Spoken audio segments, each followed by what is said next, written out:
on streamlining HR processes and improving onboarding workflow. And this morning our presentation will be given by our Regional Director of Business Development, Malcolm Eaton. And Malcolm is going to spend a little bit of time giving you a quick overview of some of the benefits associated with streamlining HR processes.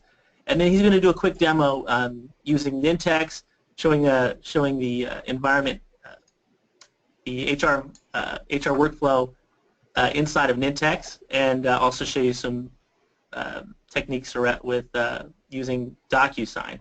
So Malcolm, I'm going to pass it over to you. Thank you, Brian. Thank you very much. Just to let you know, today's session is being recorded, so we are going to put this up on our YouTube channel a little bit later this week as soon as we clean it up a little bit, make sure everything looks good. So please check us out on YouTube as well. So let's, without further ado, let's get moving. So one of the things that we're going to be talking about today is really sort of streamlining your HR onboarding processes. And so it's really sort of how do you take this process, which involves so many different departments, and streamline it to kind of get out of that paper-based, cumbersome process where people are forgetting, things take a lot longer than they need to. We'll walk through sort of how to do that, and how to use SharePoint, Nintex, and even DocuSign to help sort of streamline that process overall. Very quickly, a little bit about myself. I have been working with SharePoint since about the 2003 version came out. I come from a developer background. I've been really fortunate to be able to work with hundreds of different companies in helping them to work with and launch SharePoint, Nintex, workflow type solutions. I love questions. I love feedback, so please use any of the means there below to contact me if you have any questions about today, or even if you need a deeper dive. One of the things that we love to do is help companies get a little bit deeper in understanding when they see some of the things that they're looking to do here as well. And very quickly about Kiefer Consulting. Kiefer Consulting has been around since 1988 and really focused on servicing some of the government customers in the Sacramento-Folsom area, but also working with a lot of the private sector clients now, moving into the Bay Area and San Francisco, and really kind of helping the state of California with deep expertise in SharePoint, .NET type consulting prowess.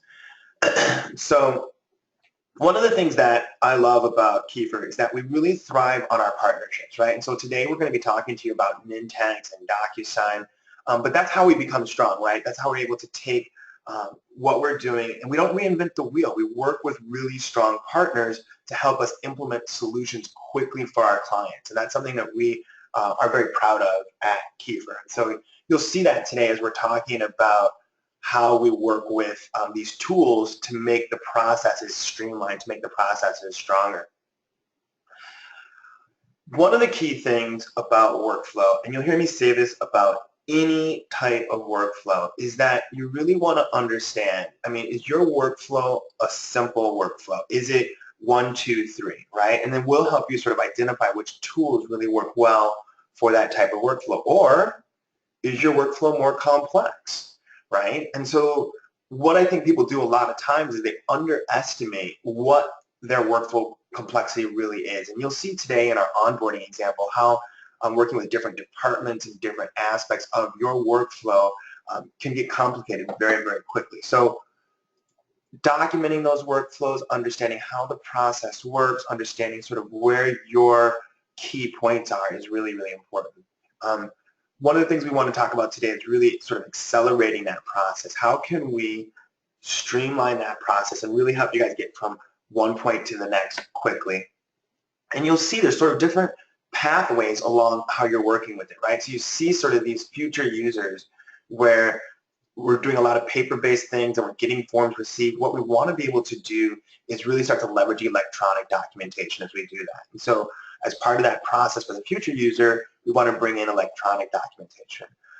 A big piece of today's demo is the provisioning aspect. And so how do we provision users, equipment, software licenses? How do we add them to Exchange, to Link, to some of these different tools that we're working with?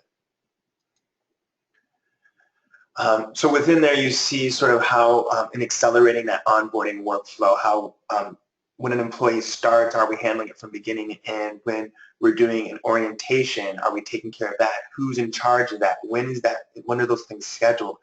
A lot of the little things tend to fall through the cracks, and so that's why we want to have that documentation. And even after a person starts, what's happening the next month? What's happening the next 2 months? So you'll see that there. Now I'm going to put up a poll real quick because I just want to kind of get a sense for how you guys are currently doing your processes and workflows today. So what you'll see on the screen here is a way to say, okay, hey, how are you sort of working with your workflows? And if you can just let me, so you can see that poll there, and then just register what you think, what you're using today to kind of register your leads, and we can take a look at that as you look through there. So what we see here is that what I'll do is I'll close the poll here. Really, it's really most of the processes are still manual. So we're seeing that a lot of people are still doing it manually within there. So let me share those findings with you there. And you'll see most of those processes are being manual. And that doesn't surprise me at all. A lot of our clients are working with manual. Some are just starting to utilize a tool like Nintex as we're working with it as well. And so that's good to know. That's good to know for us. All right, let's take a look here. So one other thing is that you'll see some real benefits of automating your onboarding process.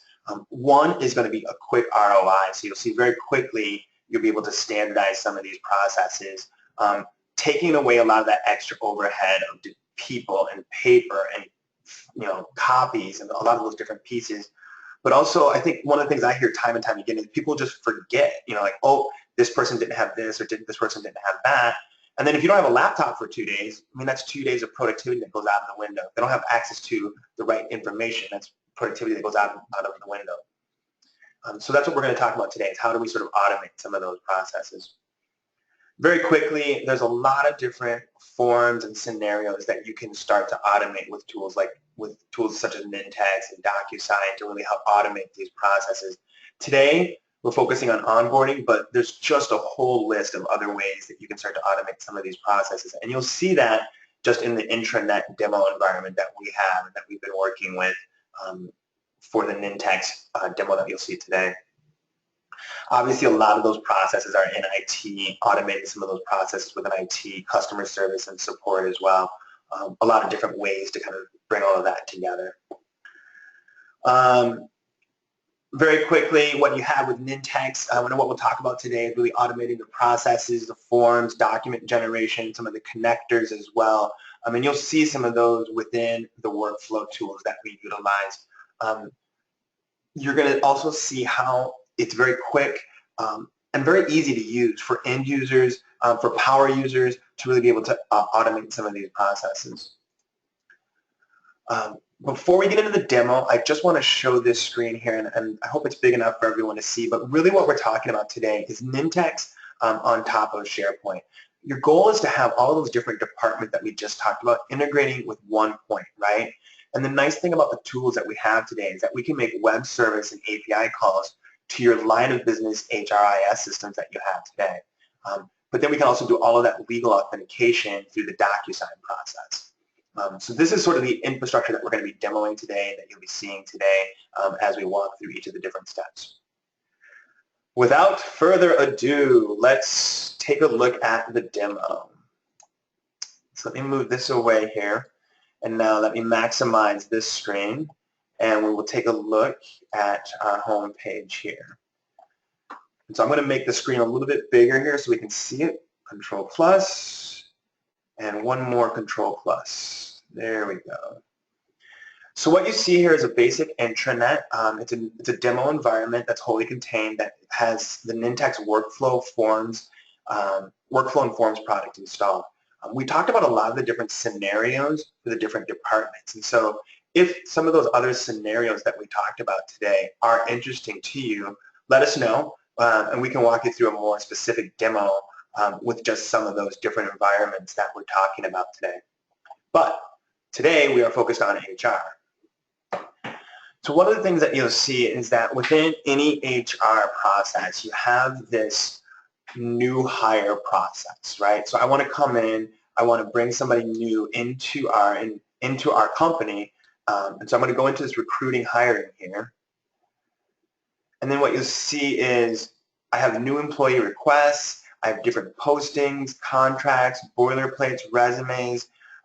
We can create this portal where all of this can live, right? And now what you have is, if you want to create a new employee, there's a simple process where you come in and you say, okay, I want to create a new employee, right? So I come in here and I'm like, okay, what you're looking at is a custom form. Now, it's not a fancy form, but it's a form, right? So this is a way that we can sort of capture that information. And we know that Kevin needs to be onboarded into the Golden State Warriors franchise, so we're going to bring him on board as a new employee. And so what we can do is get his personal email address, and so we can email him the form so he can get started with the process, and he can get authorization to our HR portal site, our HR hiring site, and let him be able to fill in his information. Now, he's going to be a sales manager for our sales department here, and he's going to work for Brett Campbell. And as you see, I'm going to type in BRE, and then using that Active Directory, using that personal recognition, I can bring Brett Campbell up. I can say, there's Brett right there that we're looking at. Now, we're going to choose the start date a little. We're going to say we're 1 day behind. Let's say he started yesterday. Now, we know KD is going to get a little bit more than $100,000 a year, but for this demo, we're just going to give him 100. Come in. I can add attachments. So if I want to add a resume, if I want to add a photo, if I want to add just a work history, I can add an attachment to this employment agreement, and I can have that flow as well around the entire process. So now what I've done is I have started the workflow process, and we're going to take a look at that process in just a second. But the first step within the process is that we have to get approval from Brett Campbell to hire Kevin Durant. We want to bring Kevin Durant in, so Brett has got to give us his approval. So now what we're going to do is we're going to take a look at Brett's email. So I'm logging into his server here. And once again, I know this is a little small here. I can't make this screen any bigger, but we'll get to the email in just a second. So here's his link, Skype for Business account. I'm going to bring up his email. And then what you'll see here is that I need to approve hiring of Kevin Durant. So you'll see this came in at 10:14 today, Pacific time. And what I can do is I can click on a button here that will allow me to respond to that task.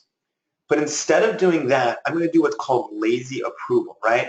I don't want to go to another form. I don't want to deal with all of that. I just want to approve Kevin through the email. Through email, not the email. So I'm going to come in here, and all I need to type is approve. So I come in, I type approve, and then I hit send. Now, the interesting thing about lazy approval is that you can have more of a vocabulary than just approve or disapprove. You can say, okay, you can say I want to suspend, I can delete, you can create whatever vocabulary that works for you, and then that can affect the workflow. All right, so now let's go take a look at that workflow. So we're going to go back into the other site here, and now you can see sort of there's Kevin Durant as the sales manager. Now let's take a look for the first time sort of at that workflow as a whole. I'm going to come in here and I'm going to say view workflow history. So now what we see is that the workflow for the new hiring process has started, and it's the employee onboarding. I'm going to click on the employee onboarding. And now what I'm going to do is I'm going to click this little thing over here to make the screen a little bit bigger so we can see it.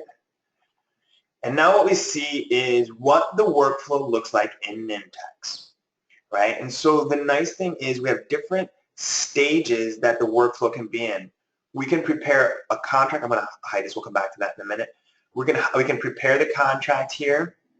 Right now, I wanted to get manager permission. So what I did is I emailed to our boss to get that manager approval. And I can see right now that that approval is pending because the email is coming back around, and you'll see that in just a minute going through that approval process. That's my little notification that we got it approved. So you'll see this manager approval, and then it also goes through the employee agreement. Let me scroll down here a little bit. If there's any errors, so if I'm rejecting that, I can build a problem description, and I can say, hey, there was a problem encountered as I go through that error message. I can integrate DocuSign. So now I can say, hey, are we going to be able to integrate DocuSign within this? get a sense for what we want to do, and then sort of move to that next step. I can then take a look at it, and then what we're going to do is we're going to show you how once HR is done, IT takes over, right? And so then IT is going to do the provisioning process, and we'll show you that provisioning workflow as well. So let's take a look at what happened, right? So within my process, I ran into an error because this demo environment doesn't have DocuSign set up yet, right? And so what it's telling me is, hey, this is a non-fatal error. It incurred while it's coming through, but it let me know. What's interesting about this is it let me know in Skype for Business. We can send alerts or messages in email, in Skype for Business, link, or even text messages. So for those critical alerts, we can send them through text as well. I'm going to close out on this, and then what I'm going to do is I'm going to refresh my status. So now what we see is, once again, that visual representation of where we are within the workflow. So here you see we've cleared the email, we went through the onboarding, we went to Brett Campbell, we got manager approval, we came in through here, got that employee agreement, and then what happens is it changes state. It says go from this to employee agreement, went through the employee agreement. Now we did not have DocuSign set up yet, so we went through here, sent the notification, and now we hand it over to IT. So now what we're doing is we're going to go create this new user request for IT. So now what I'm going to do is take off my HR hat, and I'm going to put on my IT hat. So I'm going to come in through here, and then I'm going to create this new tab. And now imagine I work for IT, and so I come into my IT page at the beginning of the day. I'm on my IT department page. Now right on my home page, I'm going to see information about new users, right? So I see, oh, it looks like we've got KD in here as a new user, so we need to push him through the IT workflow for new users, for provisioning. So now let's take a look at that provisioning workflow. I come in through here and you see view workflow history. Once again, there's my user provisioning automation. I'm going to click on that. And now what we're going to see here is that the HR workflow did a handoff to the IT workflow. What's important about this is that as you start to automate your onboarding process, you don't have to do it all at once. You don't have to tackle every department, every group right away. Tackle the ones where you get some champions, you get some people who are excited about sort of changing their process, streamlining their process, and then you can see sort of, okay, hey, let's work within there. Now what we see is that within this provisioning process, we see that we came in through here, we created a unique username and email for Kevin Durant, we added him to Active Directory, and we updated that. Now within him, having him an AD, remember at the beginning of the process, we put him in the sales group. And now what the provisioning process did, it actually added him to Active Directory's sales group itself. And so anything where the sales group needed access, he now has that access. We then switch stages one more time. We're going to provision the user in Exchange. So here we put KD in Exchange, and we've added him to Link as well. Now the important part about all of this is that this was all automated from beginning to end, right? So nobody went into AD, nobody created him as we're going through there. And so let's just take a look. So we come in here to start, and I know it's going to be a little bit hard to read on the screen here, but what we have is AD users, and I'm bringing up the AD users and groups. And what we see here is scrolling down, scrolling down here. Right here is Kevin Durant. So we added Kevin Durant to our group, and now he's got an AD role, he's got an Exchange mailbox, he's got all his information set up within the environment, ready to go for him. Now this was handled from beginning to end. Now one of the questions I get often is how is Nintex able to do this? Well, what happens is we create a service account for Nintex to be able to make those modifications. So we create a trusted account that allows Nintex to make those modifications. Let's take a look at sort of modifying a workflow. So when we come in through here, we see the provisioning workflow. I'm going to bring my little screen back here. The other thing, before we take a look at that, we'll take a real quick look at viewing statistics as well. So there is a large amount of robust reporting that you can do within the process from beginning to end. And so here what you see is I'm able to come in and take a look at what are the different workflow statistics. I can take a look at what takes the most time. Where are the bottlenecks within my process? So within each of the steps that we've created, I can say, okay, what's taking the longest amount of time to handle, right? And so we're coming in through here, we're seeing most of these are pretty quick as we go through, and then we come in and we can see some of the bigger stages. Okay, hey, this one's lasting 7 minutes and 21 seconds. Well, yeah, because we put a pause in there, so of course it's taking the longest. So I can see right away that that's not going to be a big issue for us as we look through there. But what I want to note here is that there's just a ton of reporting, there's a ton of flexibility that you have within the process to see where that process is breaking down or where it's working well. Okay, so let's take a look at that user provisioning workflow, and let's take a look at the environment where you're going to make the modifications to a workflow in Nintex. And so right now I'm in the 2013 on-premise version of Nintex that we're looking at. Nintex just released a version for 2016, and there's another version as well for Office 365. And so they've got you covered from any of the more common SharePoint workflow scenarios. So here what you see, let me make this a little bit bigger here. So I'm going to do Control Plus, and I'm going to do one more Control Plus. There we go. And so one of the things you see here on the left-hand side are what's called workflow actions.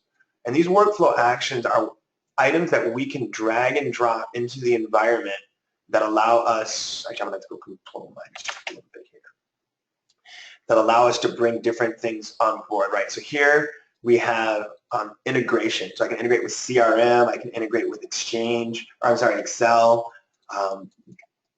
SQL Server, XML, web requests. There's a lot of different ways we can help there.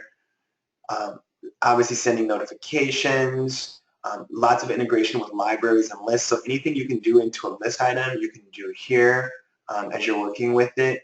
Logic and flow, a lot of different variables there. If then, different loops. There's the DocuSign component, and so we can populate templates within DocuSign, download those documents within DocuSign as well, and we can download new features too. So the Nintex Live is allowing third-party providers the ability to start to integrate with Nintex. So we see if I want to tweet, hey, we've got a brand new employee, we're really excited to welcome this person on board. You can automate that as part of your workflow process as well. Without getting into too much detail, you see there's just a lot of different sort of options within here. And then what you saw was that provisioning. And with the ability to make modifications, all it really is you drag and you drop. So I can take this control and I can drag it and I can drop it. And you see right away we're able to drag and drop and bring that information on board. And then to configure any of these actions, you just click the down arrow and then click configure. So here's where you get a ton of different options, and here with that user, we can bring in specific username and password. This can be the secure aspect of what we're doing as we're going through there. And then within all of the different actions that we have, there's these references, right? So as we build emails, or as we build accounts, or as we build users, you'll see that I can come in and I can grab any of the fields from the list that we're working with, any of the properties of the items that we have within here as well. You can work with constants and variables. So within the workflow process, you can create these different constants and you can create these different variables as well. So there's a lot of different ways that we can work with it. You have some inline functions, and then we talked about those workflow variables. So that's just very quickly sort of a way where you can come in and make modifications to this environment. We look at a lot of the different power users as the ones who we look at to make some of those modifications. And what do I call a power user? Somebody who kind of can take Excel, do ranges, get deep within that tool. Those are the power users. These are really more no-code type solutions, but I always believe that you sort of have to have that mindset around being able to create some of those pieces. So last but not least, we can take a look at some of the reports that come out of there as well. And so one of the things that you'll see is there's a lot of different reports and charts and graphs that we can build around the process. So you see here, we're looking at the different sort of statuses of each of the different reports and the sites that you have available to you. So we can measure any of the different workflows, completed, approved, overdue. We can streamline that into the ability to kind of filter for whatever piece you're looking for is. Last but not least, we don't have too much time to get into it, but what I just wanted to show real quickly is that a lot of these pieces integrate very well with DocuSign. And so one of the things that we were working on for one of our other clients was really helping them to integrate some of their processes with DocuSign. And so you'll see here just a real simple sort of onboarding form that we had for Keck School of Medicine for USC. And this is the Office 365 environment. So you can come in through here, and they're adding attachments and bringing different information in within this process. Now, why is this key? Because within their form, one of the things that they're looking to do is integrate that with DocuSign. And so what we've done is we brought their DocuSign template into Office 365, and we're working on populating the fields for that, so we can push the DocuSign information back and forth. And those actions within DocuSign allow us to be able to do that, or within Nintex, excuse me, allow us to be able to do that. And real simply, what happens is you have the templates, and then within these templates, what we're doing is we're adding the fields for DocuSign to be able to make those modifications. So those same fields, full name, company, email, and signature within DocuSign, those can all be populated from Nintex. And so the workflow that you see within Nintex, and then this is going to be an Office 365 workflow, what we can do within there is populate those different fields from within Nintex. And that's just through the DocuSign actions. And so as we're pulling up this workflow here, now this is the Office 365 version of those workflows as well. So we're connecting to that site. We're authenticating all the different pieces that we have, and then we will be able to bring those DocuSign pieces in. So as you come in through here and we have the integration, now I can populate my DocuSign template. So I would go through here, and then I can populate that DocuSign template. So that's just really quickly sort of some of the processes that we have that kind of help automate some of the things that you're looking to do. And then just quickly in closing, a couple of quick things. If you notice, there's going to be a couple of handouts that you should be able to download from within the GoToMeeting, interface there. So in the right side, you should see the place for the handouts, and you can download those handouts to allow you to kind of see some of the things that we talked about today as well. And if there's any questions, please type in the little questions box in the lower right. Let us know if you have any questions, and then Brian will tell me if we have any questions today. I'm not seeing any just yet, but I will wait for those if you guys do have any questions for us. And then let us know if you liked our new Sway demo. So we're playing with Sway for the first time and really trying to get a sense if we liked it or not. Let us know if you like that Sway demo. We like it. We kind of think it's a new way to sort of present and show off different things. But we're always interested in feedback. 30 minutes. Tried to keep it quick and fast today. Really appreciate your time. Brian, are you seeing any questions? Any sort of things that you wanted to follow up on? No questions coming through. I also wanted to thank everybody as well. Again, follow us on social media. We do these webinars every month, different topics. Would love to have you continue to join us on this month-to-month basis, and we try to keep it short, a half hour, and then if there's additional questions or anything you'd like to see in more detail, please don't hesitate to reach out. We'd be happy to do a one-on-one demo and show you some things that are very specific to whatever your business requirements or business needs are. So thank you. Yeah, and like I said, please feel free to contact me at any of the information that is up above there. We love feedback. So once again, thank you everybody for your time today. Have a great week. Thank you very much.